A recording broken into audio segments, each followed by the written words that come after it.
Like a Merry Trishness Philistine, it's Sanctuary of Reality, my comic review series. Time now for Cerebus issue 203, the third chapter of Guys.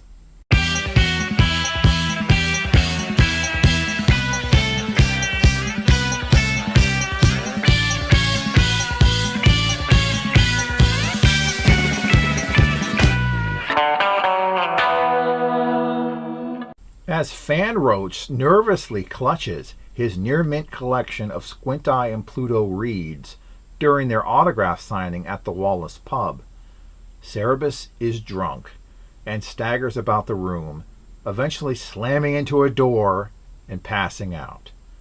There, he dreams he returns to Pluto, gets caught in a door frame that has spikes on it, witnesses the judge visiting and telling Elrod the meaning of life. Just before springtime arrives on Pluto, then it snows again, and Elrod is revealed to be death. Semi-conscious, he partially witnesses Richard George and Harrison Starkey trying to move him out of the way of the autograph line, but in doing so, unsettles a fart from him, before tossing Cerebus behind the bar.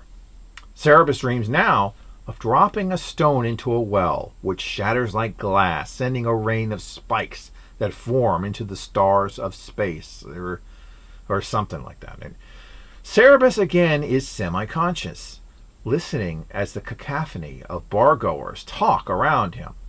Cerebus then suddenly has a vision of the future, peering in a window at an empty chair as Astoria talks to him nearby about how familiar this is.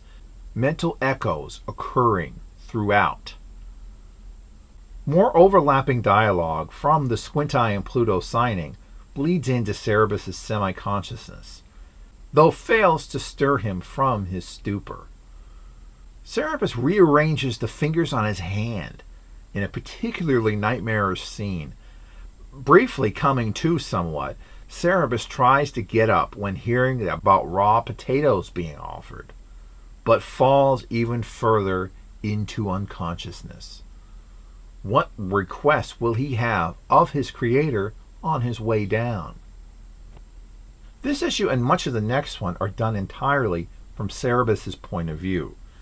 It's not something we've done too often. I think it was done one prior time in a prior Dream issue, but the entire story being told from Cerebus' point of view is very different.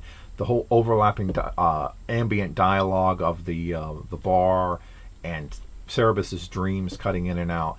It's a very different issue entirely, and the series continues to circumvent expectations, and you never really know what's going to happen or how they're going to do it. It never gets complacent, and that's one great thing about this series. The flash forward involving Astoria actually will come to fruition during the end of the Foreman Void storyline.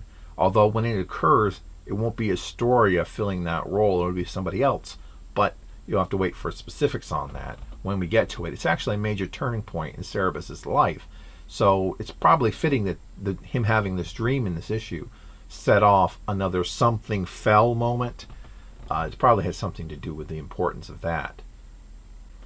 Though it's just a cameo, this is the Roach's final regular appearance in the series. And he was introduced almost 200 issues ago, and he goes out just as hilariously as he came in. So we salute you, Roach, or Fan Roach, or whatever you're going by now. So this was a good issue, though told in a very non-traditional manner. Though if you think this was strange, wait until you see the next two issues, which make up a sort of a trilogy, all connected with the story. Things do get weirder. Next time, Cerebus beer. Tastes great or less filling?